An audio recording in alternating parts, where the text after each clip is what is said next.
নরেন্দ্র মোদীকে কি করে ডিল করতে হবে, কি করে সামলাতে হবে, বর্তমান সরকারকে নিয়ে ভাবতে হবে। আমরা দেখছি আমাদের প্রতিবেশী রাষ্ট্র, বিশেষ করে প্রতিবেশী রাষ্ট্রের কলকাতা পশ্চিমবঙ্গে ক্ষমতার পট পরিবর্তনের পরে মুসলমানরা আঘাতের পর আঘাত, আক্রমণের পর আক্রমণ, আগ্রাসনের পর আগ্রাসনের শিকার হচ্ছে। মসজিদগুলো বন্দেজার দিয়ে ঘুরিয়ে দেওয়া হচ্ছে, মাদ্রাসায় আগ্রাসন চালানো হচ্ছে, এমনকি ঘরের ভেতরে আমার মা বোনেরাও নিরাপদ নয়। এর কারণ একটাই, আমাদের প্রতিবেশী রাষ্ট্রে যিনি প্রধানমন্ত্রীর চেয়ারে বসে আছেন উনি গুজরাটের কসাই নরেন্দ্র মোদী। নরেন্দ্র মোদী অঞ্চলের জন্য বড় খতরনাক। নরেন্দ্র মোদী শুধু ভারত নয়, এই অঞ্চলের জন্য বড় ভয়াবহ অবস্থা সৃষ্টি করতে পারে। আমরা তার শাসন আমল দেখছি। সুতরাং বাংলাদেশ সরকারকে সতর্ক হতে হবে, সাবধান হতে হবে।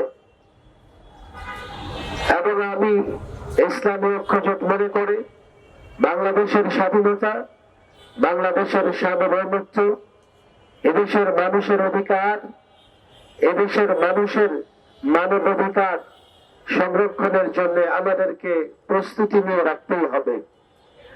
ফলে সরকারের কাছে আমার প্রথম দাবি হচ্ছে বাংলাদেশের অন্তত 1 কোটি যুবক ট্রেনিং নিয়ে রাখুক।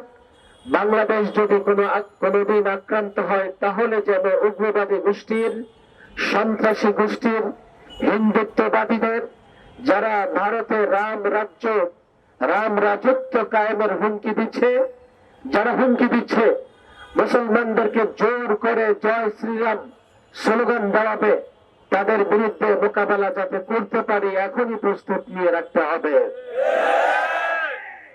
ভারতের সঙ্গে আমাদের কূটনৈতিক সম্পর্ক কেমন হবে, বারবার ঘুরে ফিরে এই কথা আসে।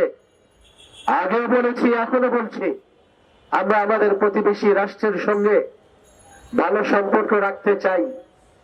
কিন্তু প্রতিবেশী রাষ্ট্রে যিনি ক্ষমতায় আছেন তিনি বাংলাদেশের জনগণ নয়, ফেসিবাদকে পছন্দ করেন।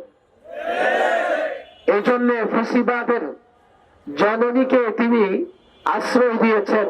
বাংলাদেশের জনগণকে মোটেও মহব্বত করেন না, ভালোবাসেন না। এমন একটা উগ্রবাদী শক্তির প্রধান, সাম্প্রদায়িক শক্তির প্রধান নরেন্দ্র মোদীকে কি করে ডিল করতে হবে, কি করে সামলাতে হবে, বর্তমান সরকারকে নিয়ে ভাবতে হবে।